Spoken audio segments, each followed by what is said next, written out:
Question: are the United States and Israel cutting off Iran's oil sales to push Iran into starting a war? Stay tuned. We're going to talk about it on today's edition of Trunews.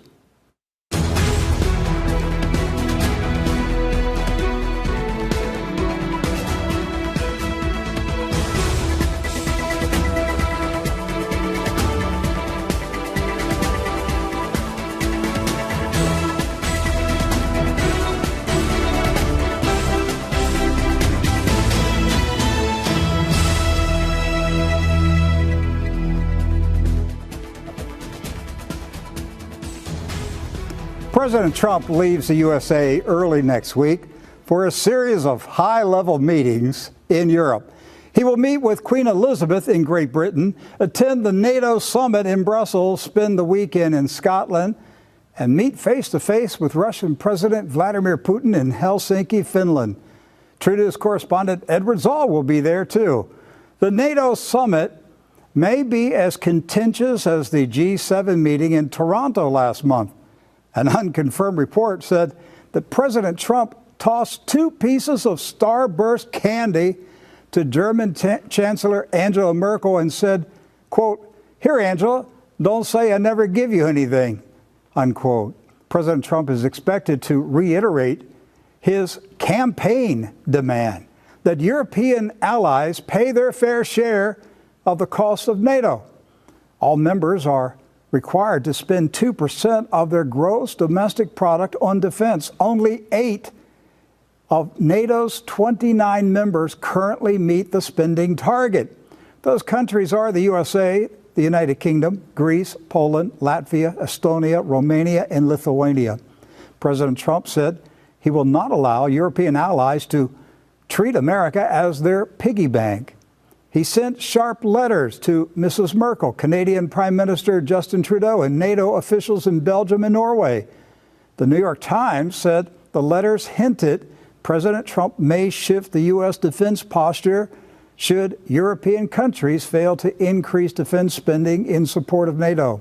According to the New York Times, President Trump told Germany's Merkel, quote, "It will, however, become increasingly difficult to justify to American citizens why some countries do not share NATO's collective security burden, while American soldiers continue to sacrifice their lives overseas or come home gravely wounded," end of quote. Furthermore, the Washington Post reported that the Pentagon is conducting a cost-benefit analysis of the 35,000 American troops deployed in Germany. President Trump reportedly told G7 leaders that NATO is as bad as NAFTA. Mr. Trump also recommended that Russia be readmitted to the group. The G8 kicked out Russia in 2014 after the Crimean people voted overwhelmingly to be annexed to the Russian Federation. Edward Zoll is here to discuss these issues and a lot more. Doc Burkhart is recovering from an illness and will return on Monday. Hey, Edward, Hi. Glad to have you here. Pleasure to be here. He threw candy. According to the report, he threw 2 pieces of candy to Angela Merkel and said, "Here, Angela, don't say I never gave you anything." That must have been quite a meeting. But you're going to be there at the NATO meeting. Of course, you're not going to be inside the NATO meeting, but you will have access as the Trunews correspondent. The White House has invited Trunews to accompany President Trump on this trip. And so we will be getting reports from Brussels from you, and more importantly, you know, the Helsinki face-to-face summit with Vladimir Putin. So what are you expecting to happen at NATO? Well, I think there's going to be 2 factions fighting it out at NATO, and I'm talking from the perspective of the Atlantic Council, kind of neocon right, and then their allies in Europe, and then there'll be the ones who want trade. 2 factions will be fighting in Europe at this NATO summit. And what I think is going to happen is, and I had the opportunity today to listen to a background briefing from the White House. On this call was the U.S. Ambassador to Russia, John Huntsman Jr., and then the U.S. Ambassador to NATO. We actually have an ambassador to NATO. Of course, yeah. Kay Bailey Hutchison, former U.S. Senator from Texas. Yes, and if I were to take and a deep stater. She is very deep stater. And if you take the tone that came out of her explanations here, of what our intent is for the summit. It's for NATO's strength and unity. That's the theme, is to build up the strength, but also to call out what's dividing us. In her eyes, that is the activities by Russia, China, any attempt to undermine the alliance. Let's say if we go back to the St. Petersburg International Economic Forum, they would consider a lot of the actions taken there to be divisive actions against the security of Europe.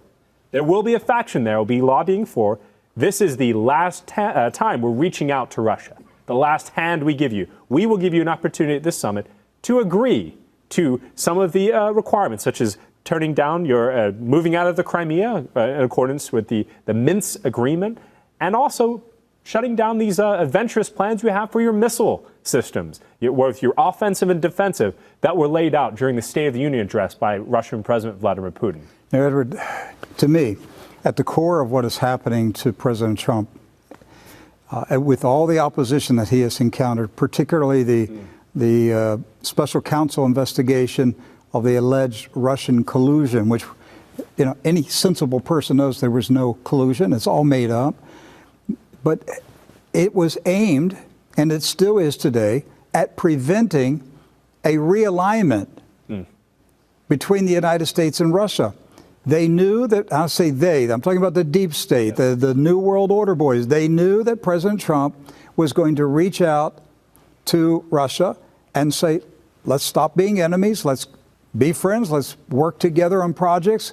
Let's remember in the campaign he said, you know, we're going to join with Russia and we're going to destroy ISIS in Syria.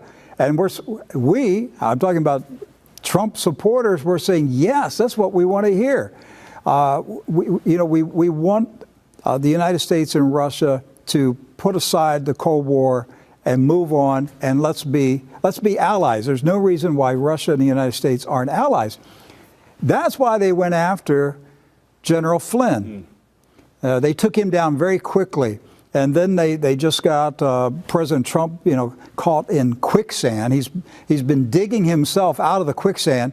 If you go back a year ago, I mean, the quicksand was up to about his chin. Yes. I would say that the quicksand is now about at his waist. He's managing to get himself out of the quicksand, but they're still trying to pull him down. It is about the New World Order, and for the globalists, the New World Order elite, whether they're in the United States or Canada, Great Britain, Europe, it is the New World Order first.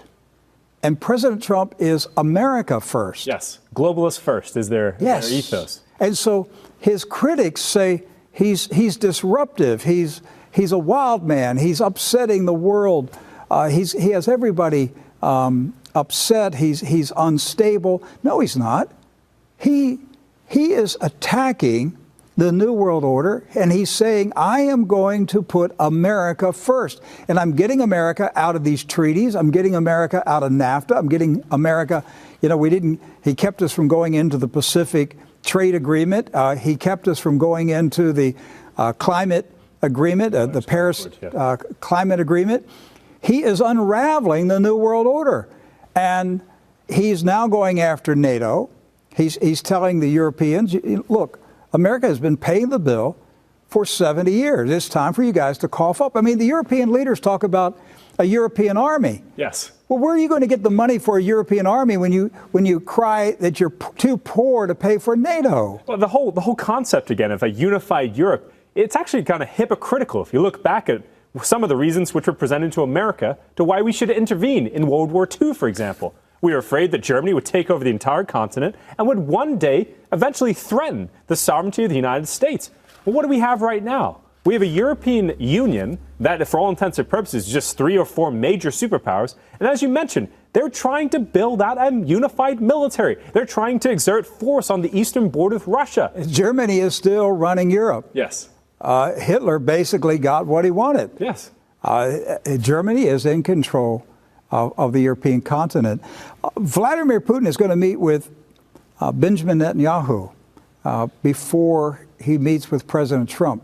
Now, they're saying this is 5 days before the meeting with President Trump, which is scheduled for July 16th. That would place this either on July 10th or 11th, which is actually the time of the NATO summit. Yes.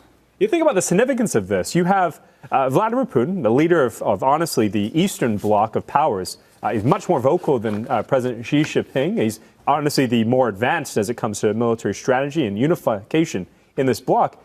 He's meeting with Benjamin Netanyahu to discuss Iran and Syria right before or at the same time that President Trump will be discussing this with Theresa May and her defense minister, and as well as Emmanuel Macron out of France. I mean, Angela Merkel, she wasn't involved actually in the strikes, if we remember, the most recent strikes in Syria.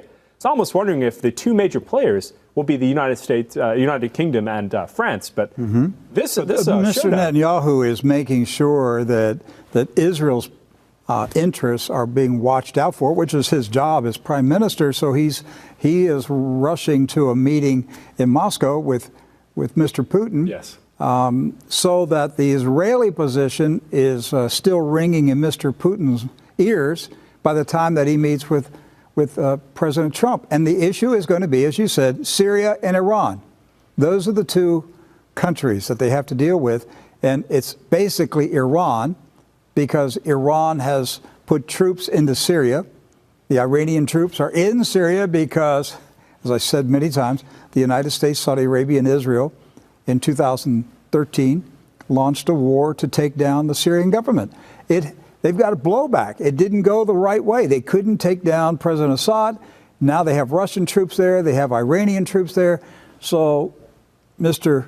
Netanyahu is obviously panicking because there are tens of thousands of Iranian troops now on his border. Yes, right on the Golan Heights. In Syria. You know, and I don't blame him. I would want Iran out of there too. But hey, you should not have started the war. Okay, you got yourself in this mess. What you sowed to. That's right, and so they've got to deal with it. So obviously, Mr. Netanyahu is going to be making some type of offer to Vladimir Putin to persuade the Russians to kick the Iranians out of Syria. But Sergei Lavrov said, I think it was yesterday, that it was totally unreasonable to expect that Iran is going to leave Syria anytime soon. You know, I think part of that, why Sergei Lavrov said this, Rick, is that Russia doesn't really control Iran. Like the United States and other countries like to paint Iran as some kind of an attack dog for Vladimir Putin and the Russians. The Russians have a very minimal ground presence. When I say troop-wise, they have an air force in Syria, and that's really what's made the biggest difference. But troop-wise, they don't have the ability to physically force Iranian troops out. I think the only thing they might be able to do, maybe this is what Benjamin Netanyahu is hoping to negotiate for, is that the Russians would shut down the air defense systems. Without the air defense cover, the Iranian troops are sitting ducks to the vastly superior Israeli Air Force, and as well as the United States strike craft that are in the region. So the Russians would just turn and look the other way while the Israelis bomb the Iranian positions in Iran. Yes. Or in Syria. In Syria. Now, according to Kay Bailey Hutchison, the U.S. ambassador to NATO, she said that the NATO summit is going to discuss Russia's maligning activities. What does this mean? So she's referring to two parts. The quote, alleged political interference in Italy, Brexit, and other elections like ours. Again, none of this is proven, but she brought it up on the call. She's also referring to the use of what she referred to as hybrid forces. Now, she's not just talking about guerrilla fighters like you would think in the Vietnam era. She actually used the terminology social media campaigns and fighters, like people sitting on the internet typing things like, you should love Vladimir Putin. Trolls, exactly. She's saying this is now a threat to the North Atlantic Treaty Organization. Russian trolls on the internet using social media. Yes. And I guess Kay Bailey Hutchison could tell us that the Americans don't do anything like that? Oh, no. We don't have trolls operating social media. I mean, they're using it against us, the American people. Well, they don't see it like that, right? They see it as we're promoting democracy, both to our people and those abroad. All right. So the bottom line is, according to Kay Bailey Hutchison, Russia is going to be at the top of the agenda on the NATO meeting next week. So next story is the European Union has extended economic sanctions against Russia. for another 6 months. And again, this is about punishing Russia for its behavior. Alleged behavior. I wish they would publish the actual evidence. Yes. What did Russia do to the European Union? They the accusation is the Russians intervened in the Brexit vote and sneakily convinced the British people to vote to leave the European Union. Rick, I'm trying using those trolls, take a step back and look at this. Using those social media trolls. You know that Russia is one of Europe's biggest trade partners. Can you imagine just putting this on the other foot? You are just getting beat constantly, just berated. People are saying bad things about you, and you are the person that brings that person their groceries. You're the person that helps bring fuel and put it in their cars. You're the person that helps fuel their homes during winter. That's what's occurring here. They are abusing the Russians. And the Russians, I mean, credit to them, they haven't cut off Europe's natural gas supply. You think of what happened. That happened during last winter's fiasco with the sanctions, especially in 2017. They're waiting. The Russians are waiting. At the moment when they have no other choice, they will cut off the fuel to Europe if Europe continues down this road. So the big story today, it's like when I first read it, I guess it came out yesterday, 4th of July, that a British couple has been exposed to Novichok. I thought it was a joke when I first read this. Yeah, I did too. I thought it was a joke. It was like a 4th of July. I did too. I thought, there's no way. Don't tell me. But what did we? Let's first of all let's talk about the alleged poisoning in Great Britain. Tell us the official storyline. So the official storyline is in Amesbury, which is near Salisbury, where the previous attack or alleged attack occurred. A couple, Charles Rowley, 45, and his 44-year-old girlfriend, Dawn Sturgis, they were exposed to a chemical substance. Now, the British authorities have now said this is Novichok. They've been exposed to Novichok and are currently in critical condition. They're being taken to hospital. Where did they find them? They found them actually near their home. It was actually they were taken ill in Amesbury, and the encounter itself, they're saying, was potentially accidental. That they inhaled it. A foam powder was potentially what caused the initial ingestion. So I guess MI6 has a photograph of Vladimir Putin hiding behind a tree with an aerosol can spraying Novichok in the city park, right? Something along those lines, because apparently their Cobra Council. There's an inside committee inside the House of Commons called the Cobra Council. Cobra? Cobra Committee. Like the snake? Like the snake. Okay. And they're the England's best. They're weapon experts. They're top security officials, and they have decided, based on evidence that's been presented to them by MI5 and MI6, that this was not the same batch, but it was indeed Novichok. And they haven't outright said Russian agents have done this, but they are now indicating the Russians are responsible. Yeah, but the Home Secretary of Great Britain today accused Russia of using Great Britain as a poison dumping ground, a dumping ground for poison chemical weapons. I mean, he's accusing Moscow, like it's like some type of landfill. Like the Russians are bringing their biological and chemical weapons to Great Britain and dumping them into. I mean, the rhetoric coming out of the government employees is so ridiculous. It's separated from reality. It is. I mean, any thinking person knows that the British government has lost credibility. It is really, if it wasn't so serious, it would be a cartoon. Well, think about it from this end. If you had a couple here in Vero Beach was poisoned, and then they said it was due to nuclear radiation. Would you first look to the local nuclear power plant for a leak? Or would you instead say, Russia must have nuked Vero Beach? It was a sub-nuke, really tiny, but they must have done it. Okay, this town, what is it called? Amesbury. Amesbury. How close to Porton Down is it? It's about 30 miles from Porton Down. 30 miles. All right, we're saying from Porton Down, the top chemical weapons facility. Has Scotland Yard considered the possibility that there is a serial killer at Porton Down? Because just last week, they arrested a nurse at a hospital who had killed, I think, 8 babies at the hospital. They had a serial killer in the hospital killing little infants.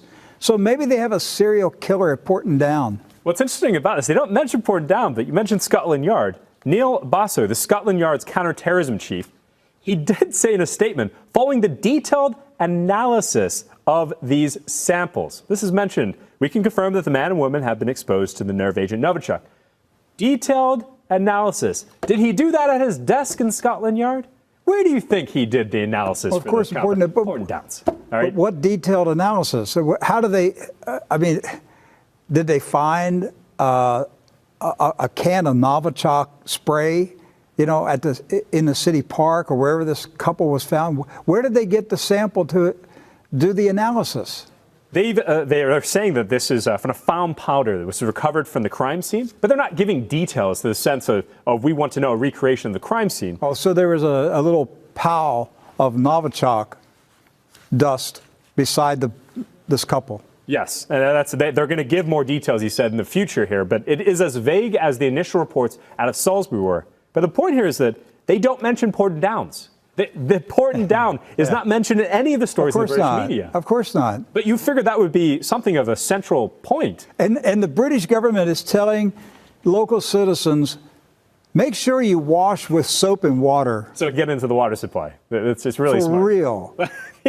You're telling me, first you're saying it's Novichok, and then you're telling people to wash their bodies and their clothes with soap and water. If it's Novichok, it can't be removed. It has to be incinerated with fire. Yes. And it lasts forever. I mean, the advice that they're giving is cartoonish. It's like it was with this Skripal couple, you know. Who recovered, mind you. Yes, they recovered. One of the deadliest weapons in history. Because the local hospital just happened to have an antidote Where did they get to Novichok. It just happened to be there in the hospital. What luck. You know? So, but Edward, let me ask you something. So, about 2 weeks ago, privately here in our Trunews office, you and Doc and I were talking. And what did I say? I said, in the run-up to the meeting with NATO, what did I say I expect to happen? Chemical false flag. Yeah. Chemical weapon. Look, I'm just as shocked. Now look at this, Rick. You've almost turned me into a pessimist. I'm looking at the news and saying, well, we can predict the news based on how the enemy. It's not even original. They went back to the same. They went back to the same place and did it again because the public in Great Britain fell for it. The public is that gullible. They fall for this stuff. They shouldn't fall for this. They almost hold a level of culpability, responsibility in these propagandist campaigns successfully working because they buy this stuff. They repeat the sentences from the propagandists in the government. And watch, there's going to be a false flag chemical attack in Syria also before the NATO meeting. They're going to blame the Russians because this is what they did with the Skripal case. Remember, it was 1-2. It was a 1-2 punch. They paired them together. Yes. Yes. Well, I think the one in Syria came first, then the Skripal, if I recall. Right. So get ready for another chemical attack in Syria, which they're going to blame Vladimir Putin for doing it, just as he meets with President Trump. It's the deep state trying to sink the summit between President Trump and President Putin. The deep state wants perpetual war. They want war, war, war. They have to have war to maintain their profits and their power. It's the war party. War, sleaze, corruption, and pedophilia. That's the party that runs America and Great Britain. It's a sleazy bunch of people that are in power. And you can predict their actions now. Yes. You can see what they're going to do. And it's sickening, and yet it's stupid. It's like at a fifth grade level. But they get away with it because the public buys into it, and of course the media goes along with it. The upper echelon of the media knows it's a fake. The lower level of the echelon, the lower echelon of the news media is just too gullible to ever think. They have no thinking processes going on in their brain, and they just go with what their editors tell them. So I want to go on to this next story. A U.S. ship containing chemicals has reportedly been seen in the Persian Gulf. Iranian Brigadier General Faisal, what is it? Shakarchi accused Washington of a dangerous plot and claimed the loaded ship with chemicals arrived in the Persian Gulf waters under the escort of a U.S. warship. What is this one? Is this the false flag? We may have just been given a heads up. Remember last time, the Russians, through Sputnik, published that they were expecting, they'd actually seen a month before the chemical attack, that weapons were being brought into Syria, mustard gas or chlorine gas type substances. So is this one to accuse Iran of a chemical attack in Syria? I think it's potentially that, or also to maybe do it in Syria or Iraq, but probably Syria, and claim that it is, again, Iranian militias. As you mentioned, if you blame it on Iran, you can say that they're militias. Who got the chemicals from Russia. Exactly. So they'll bring both of it together. Putin sold chemical weapons to Iran. Iran took them to Syria and used them against the Syrian people.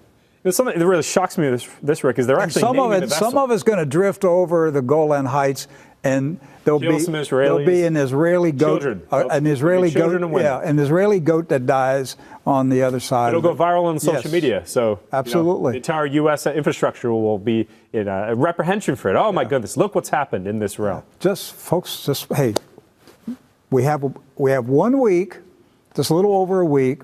President Trump's meeting with President Putin is July 16. That's a Monday? Yes, Monday. So it's 1 week from this coming Monday.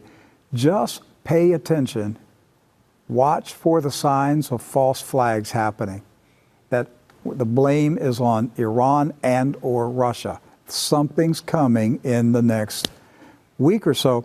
But let's go back to this story. So this Iranian brigadier general is saying that there is an American ship carrying chemicals in the Persian Gulf, escorted by a U.S. warship.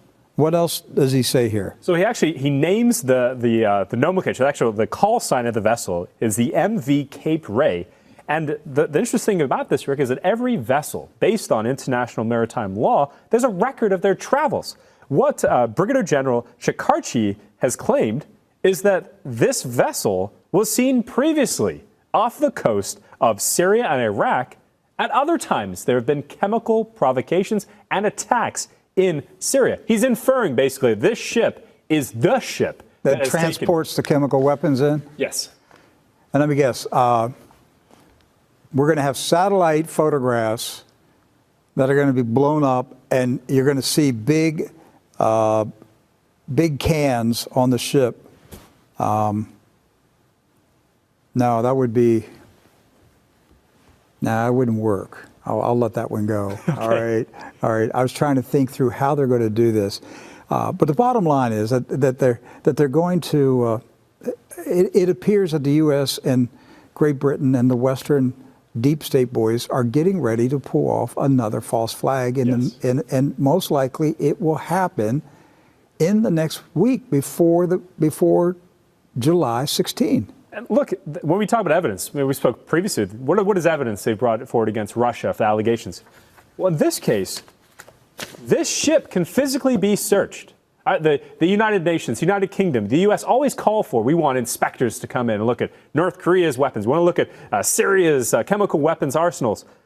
This ship is an actual vessel. It has a shipping manifest. It has a cargo bay. They can actually prove this. Do they really want to call Iran's bluff? Iran's already claiming they have a list of the crew members. They have the actual chemical weapon. They know what weapons are that are on the ship. All it would take is an inspector to look at this to prove Iran's accusation. Nobody's going to report it, Edward. No one's going to do it. Nobody's going to report it. Do you think the Washington Post, New York Times, NBC is going to report? Because Iran's the devil. That's the line. It's not going to happen. They get away with this stuff. Where is the most intense fighting in Syria right now? In the south quadrant near the Golan Heights. It's actually getting very close to Israel. Very close to Israel, literally on the border of Israel. So the Syrian army and the Russians have defeated ISIS in most of the country, and what remaining pockets of ISIS, whatever jihadist group you want to call them, they're centered in the southwestern corner of Syria, which is that area along Jordan and Israel Yes. at the Golan Heights. So that's where the most intense fighting is taking place right now. And so that's where I'm expecting a false flag to happen. Yes. Because the Russians are providing the Syrian army with air cover. And the Syrian army is clearing out that region of the jihadists that the West armed and sent in there. So I'm expecting that the false flag chemical attack is going to be in that area, close to Israel. We'll see Benjamin Netanyahu, you know, instead of him holding up his little sign with the bomb, you know, it'll be a chemical weapon. Yes. You know, that he is going to defend his country from Iranian chemical weapons. The stage is being set. Yes. For a false flag. Now, in this region, Rick, the Israelis have actually already preemptively placed Merkava tanks and howitzers and a lot of their infantry units. They have these on the border already. They're anticipating, as you already mentioned, all that would take is but a pinprick to come across the border or the alleged border, because this region right here, Israel already is claiming ownership over. You know, the United Nations actually is saying this area belongs to Syria. Syria would be liberating it from ISIS. It's not the way Israel sees it. Israel sees it as sovereign territory, partially also due to the untapped energy reserves that may be under there. Well, and Israel is warning Syria not to move their troops too close to the border.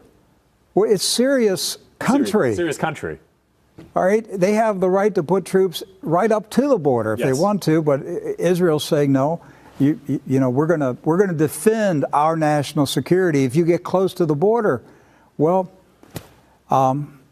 Syria is simply doing what any other country would do. You have invaders in your country; they're going in to clear them out, and I don't think Bashar Assad is interested in having a war with Israel. He's got his hands full. Why would he go start a war with Israel? Oh, he wouldn't. I think he's going to. Israel would like to start, but Israel would like to start a war with him. Yes. They did start a war with them, and they lost.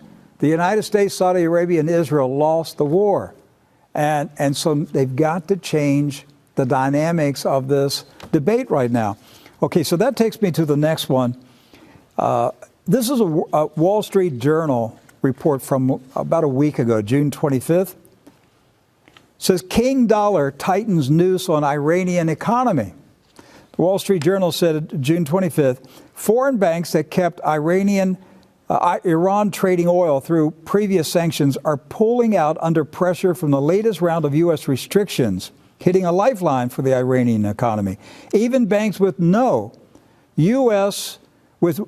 direct U.S. exposure are refusing to deal with Tehran, fearing that they will be cut out of the dollar-based global financial system. It's economic blackmail is what's being used here. Yes. Is this out of the fear that you might inadvertently step into some U.S. sanction, which, again, this isn't just Iran. If you think about it, this is also sanctions on the table against Russia. I mean, let me go on here. It says, with no international banks to fund trade and handle payments, Iranian businesses will struggle to buy and sell with the outside world, even as China, the European Union, and India say that they want that to continue. But they all risk the wrath of the U.S. And being cut out of the financial system means the SWIFT bank wire system will be turned off to your country, not just one or two banks, but to the entire country. You won't be able to get any money in and out. That, my friend, is why Russia and China and other nations have spent the last 10 years building an alternative financial system, because one day they plan to shove it down Uncle Sam's face, down his throat. They're tired of it. They're tired of being told what they can do and what they can't do, because it is financial blackmail. Rick, a lot of people will look at this story and say, well, Iran's evil. We don't care if they get cut off from the dollar. But people don't understand there's collateral damage from sanctions like this. It means that families, children in Iran won't be able to get bread. Anything that's not grown, anything that's not produced inside Iran, forget it. You cannot get your hands on it. Well, so the pressure is on. Press TV in Iran reported today, Iran has officially launched a secondary currency market, which it hopes would help ease tensions around the prices of the U.S. dollar. Iran's top banker says a secondary currency market would enable minor importers to buy their required dollars from exporters of certain non-oil products. The bottom line is the U.S. has cut off the flow of money to Iran. They're starving them out. Now, here's where we go. This is where this gets very tense. So today, this is from Bloomberg, Iran will stop oil exports from the Strait of Hormuz if the U.S. succeeds in halting crude sales from the Persian Gulf nation, said a Revolutionary Guard official. Ismail Kalsari, deputy commander of the Revolutionary Guard base in Tehran, said, quote, any hostile attempt by the U.S. will be followed by an exorbitant cost for them. If Iran's oil exports are to be prevented, we will not give permission for oil to be exported to the world through the Strait of Hormuz. Now, the Strait of Hormuz accounts for 30% of all seaborne traded crude oil and liquids in the world. 30%, 1/3 of all the oil in the world transits through the Strait of Hormuz. Iran said that's our territory. We're going to cut it off. If the U.S. wants to play this game, we will play the game too. Smart or dumb move? Oh, so stupid. They've tried this game. They tried this previously in 2011, and this has also been on the table in their minds since that time. Rick, if they were to do this, they've given every enemy in that region the justification, not just to attack, to start a war, but preemptively attack Iran and just decouple the remove the Iranian government. Yes. The Iranians think this is their ace. Yeah, Saddam Hussein thought, no. Yes, we've got the Strait of Hormuz. We're gonna play this card. We'll cut off. We'll blockade all oil ships from going through the Strait of Hormuz. You're absolutely right. The world will not pressure the United States to back off. The world will say we've got to do something about Iran. Yes. And the State Department was very quick to respond and said, oh, you want to threaten this? We're going to say now that our goal is to cut off all oil exports from Iran to the rest of the world. We'll dry you out. You will not be able to use our SWIFT system, as we previously said here, but you also won't be able to use your main source of income, which is oil exports. Okay, so my opening question, are the United States and Israel cutting off Iran's oil sales to push Iran into starting a war? Absolutely. This is, in a snapshot, very similar to what happened to Japan prior to the beginning of World War II for them. Rubber and oil sanctions that were placed on Japan forced them, in their mind, into preemptively attacking the United States in Pearl Harbor, because they were going to, within 5 years, maybe even within 3, be bankrupt. They couldn't fund their empire. Same thing with Iran. Iran's government will collapse under these sanctions. They have no way other money to generate money. That's right. The U.S. was not involved in World War II, but the deep state wanted in that war. Yes. And so we put sanctions on Japan, as you said, on oil and rubber. Japan retaliated. They struck back and they hit Pearl Harbor. The attack on Pearl Harbor was all that the deep state needed to go to the American people and say, you still want to be isolationists? You still want to sit out the war? You got to get in this war. And the American people were ready for war. Men ran to the recruiting centers and joined the army, and we were off to World War II, and the rest is history.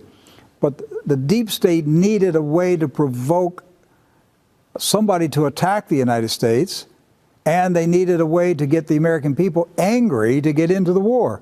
This, my friend, is what's happening right now with Iran. Israel and the United States are setting the stage for a war with Iran. Yes. That's what's happening. I'm going to take you to a couple more. I'm going to skip over some of these because I want to show you. Hang on, give me a second here. IDF appoints first Iran project director as tensions rise. This is an Israeli Defense Force Chief of Staff, Lieutenant General Gadi Eisenkot, has appointed Major General Nitsan Alan, who recently left his role as head of the military's Operation Directorate.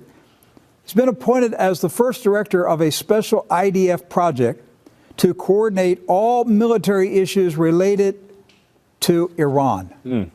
What does this sound like? Well, this sounds like offensive military operations, especially if you know where this, quote, Iran file was under previously. This was the job, actually, the Mossad prior to this. The Mossad was in charge of, quote, Project Iran. But it's now gone to the military. So listen to the next sentence. Alan accompanied Eisenkot on his trip to the U.S. last weekend and participated in meetings with American military leaders, including the chairman of the Joint Chiefs of Staff. Sounds like coordination. Sounds like getting ready for Israel and the United States are coordinating military plans to attack Iran. We're that close right now. And then also Iran and Israel have set up a working group. This is Israel National News. Israel and the United States formed a joint working group that is focused on internal efforts to encourage protests within Iran and pressure the country's government, according to Channel 10 News. Two Israeli officials told the television network that the team was formed as part of a U.S.-Israeli framework document on countering Iran. And the team has already met several times during the past few months. So this working group has been in motion for several months. We're seeing now solid framework being built for war. We're now cutting off the money to Iran. I think what they're hoping is that the Iranian government collapses, that there will be a revolution that takes out the revolution in Iran. The Iranian Ayatollahs. An uprising, basically. Yeah, they need an uprising. An Arab Spring in Iran. That's what they're hoping to do. If that doesn't work, plan B is war. You take them out. So now they're pressuring Iran, and Iran is saying very stupidly, and I don't know who's giving the Iranians their advice, because they are walking right into it, Edward. The Iranians, coming out today say, well, you're going to do this to us, we're going to cut off the oil flowing through the Strait of Hormuz. How dumb? How dumb can you be? That's the very thing they want you to do. Well, they're fueled by their hubris. Yes. They have an echo chamber of zealotry inside that country. They're being told every day that, if you fight for Allah, you will be able to fight any imposter, whether it be the Israelis or the United States. They can't fathom. They must not have seen what happened to Iraq. I know. I mean, personally, listen, I would be delighted to see the Iranian government collapse. They're a bunch of clowns. I mean, what they've done to that country since 1979 is just sad, and they are a major source of problems in the Middle East. There's no doubt about it. It's not a responsible, peaceful government. It's a government that agitates for revolution, and they're driven by religious zealotry. So I'm not going to stay up crying if I wake up and hear that the Iranian government collapsed in a revolution and there's a new government in place. Thank God. Okay, it can't be any worse than the group that's in there. But on the other hand, they may hang on, and they may push the envelope, and both sides clash, and we get that war. Well, the United States and most of the West is in this World War II mentality that you can bully a nation into submission and there won't be repercussion. Rick, we're in a nuclear age now. All it takes is for one stray weapon, one sleeper cell, one, even let's say it's a kamikaze attack of some kind. Only takes one. And very small resources are dedicated to this for there to be massive civilian casualties on our end. These things aren't clean. None of the destabilization activity of the past 20 years has been clean, in the sense that it hasn't had after effects to the population and the region. So I look at this as, they think they can manipulate the government in Iran. They can engineer a social change through a revolution like an Arab Spring. It hasn't worked before. It's made things worse. That's true. Well, what does the church do? The church We need to pray. We need to intercede. We need to cry out to God to suppress the people who are trying to start war, and on all sides, in all those nations. Let's pray in the name of Jesus Christ that peace prevails and that there is not a confrontation between the United States and Israel and Iran, because it would be a horrific catastrophe. And most of the people in Iran are good people. That they're not enemies of the United States. Most of them are under the age of 30. They're like any other young population. They want to start a family. They want to have a life. They're not interested in dying in a war. That's not really high on their agenda. And so the Iranian people are good people. They've got a bad government. But that doesn't mean we should allow a war to take place that destroys the Iranian people, the Persians. So, and we don't know how bad this thing can get. Look, I've always had this suspicion that Iran has something up their sleeve. When Mahmoud Ahmadinejad was president, he used to really boast of his desire to have a war with the United States. I always thought, he's got something up his sleeve. He knows about a weapon. He knows something. It could be Iranian terror cells in the United States. I mean, they've had about 20 years to get ready for this war. They may have terror cells throughout the United States ready to spring into action. We don't know what they have ready. About a year or two ago, they showed the world photographs of thousands of rockets in tunnels. Yes, underground facilities. Underground rocket facilities. They have an arsenal much bigger than what we've known. So if a war starts, it's not going to be something that's going to be over in a couple hours, and we're going to watch it on CNN and Fox and watch the reruns of it. No, this thing could be very nasty, very fast, and it could be in our backyard if they have terror cells in this country. So let's get busy praying, church. Yes. All right, we don't need a war. All right, I'm still in amazement about what happened in North Korea. And I pray that this is real, that Kim Jong-un is not tricking the West, that he doesn't plan to do something treacherous. I'm just going to pray that this is a real change in the direction of relations with the U.S. and North Korea. Let's pray for the same thing in Iran. Could President Trump talk sense into the Iranians? It's possible. We didn't think it was possible before the summits with, in Singapore. I believe on it, because that is what we have to pray for. Well, what did he do? He put maximum pressure on Kim Jong-un. He called him Rocket Man. He said, "I'm going to send in our bombers. We're going to incinerate." He said, "You've never seen the fury. The world's never seen the fury that's going to be released on North Korea." It got to Kim Jong-un. He caved. He said, "You know what? I really don't want to be a dictator. I don't want to burn up, and I don't want a hit team looking for me and shooting me in my sleep. So I think I'm going to change my direction." Could this be the same thing? Cutting off the funds, cutting off the oil sales? Are they putting maximum pressure on the Iranians and then offer let's have peace talks. Let's get together. Let's work out a deal. Hey, you need a Trump hotel in Tehran. That's what you need. But see, the Iranians, they get that crazy religious stuff going on in their heads. I'm talking about the leaders, and I don't know if they would be.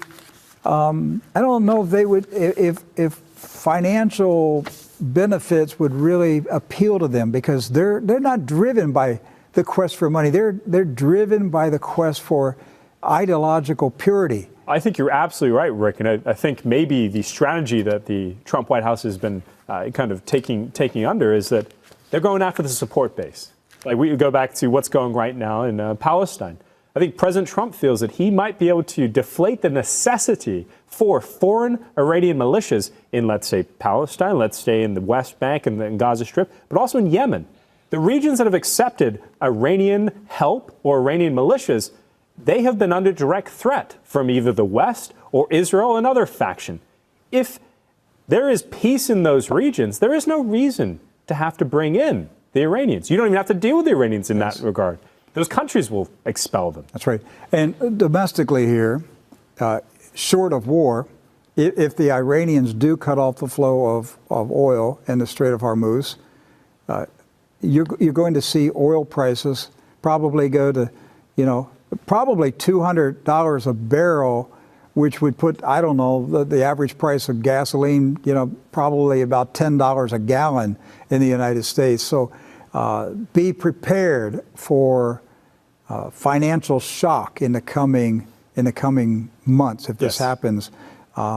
They don't want that to happen. We have an election coming up in November, and the Republicans don't need gasoline at $10 a barrel, $10 a gallon going into the November election.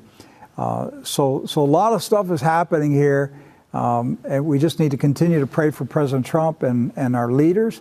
Pray for peace. Let's pray for that summit with Vladimir Putin and President Trump. Let's pray that something happens with the two of those men. I hope they collude. I hope they collude for peace. I hope Donald Trump comes out of that meeting and says, we did a lot of collusion in this meeting, and we colluded to end the war in Syria. We colluded to end the Cold War. We colluded to end the tensions on the eastern border of Europe and Russia. We colluded to stop the killing. Yeah, I'd like to see a lot of collusion in that meeting. And the deep state will be furious and frantic about it, but let's pray that President Trump succeeds in his mission. Edward is going to be there, God willing. We need you to send him. We're sending a reduced team. Doc right now, Doc Burkhart, is physically not able to travel. He told me, Doc came in this morning for a few hours, and he wanted to stay all day, and he wasn't up to it. The doc said he wanted to go on the trip next week, and I said, no way, I'm not sending you on that trip. You just recovered from a sickness. And Doc was sick on the trip in Shanghai. We didn't know it. Doc did not tell me. I didn't know until he came home how sick he was on that trip, but he's a loyal, dedicated, true blue, Trunews team member, man. I mean, he just he hung in there. And he was feeling pretty bad, and he should have come home in the middle of that trip. But anyhow, I can't send him with Edward. So we're going to send Edward alone. I can't go. And we're going to send Edward alone with one production man. We're reducing our presence in these meetings to one person with and a cameraman. And it's going to reduce our cost. So we're going to see how this works next week. I'm hoping Doc is here with me. I'm sure he'll be back here. If not, you're going to be calling in from Brussels and from Helsinki. Yes. And, get yourself a reindeer hamburger there in Helsinki. Hot dogs, too. Yeah, that's right. We had reindeer hot dog when we were in Helsinki, at the airport. First time I ever had a reindeer sandwich. Pretty good. Yeah. So we eat alligators here in Florida. They eat reindeer in Helsinki. But we appreciate your prayers and your support for Trunews. We can't do any of this without your support. It's you that you put the fuel in our tank. Every time you give a donation, you're putting some gas in our tank. And we'll go as far and as fast as we can based on how much you want to give and support us. We're never going to plead and beg. We're not going to do gimmicks. That's why we canceled Trunews on religious television. It was just too expensive, and I felt the pressure. I was not going to submit to that pressure. I can see why so many ministries on religious television are selling products and having all kind of gimmicks and everything, because the pressure is so great for the finances to be on national Christian television. It just was not worth it, And, we polled our Trunews audience again, and what did we find? Over, 92% of the people who support Trunews watch us on digital platforms, whether it's our website, our app, YouTube, Facebook, whatever. It's digital. It's not on broadcast or cable or satellite television. And so, once again, we saw Trunews is a digital media program. and that's why we cut it off. There's no point in continuing to spend the money. Anyhow, Edward's going to be there next week, and we need your help and your support. Thank you so much for watching True News today. God bless you. We'll see you tomorrow.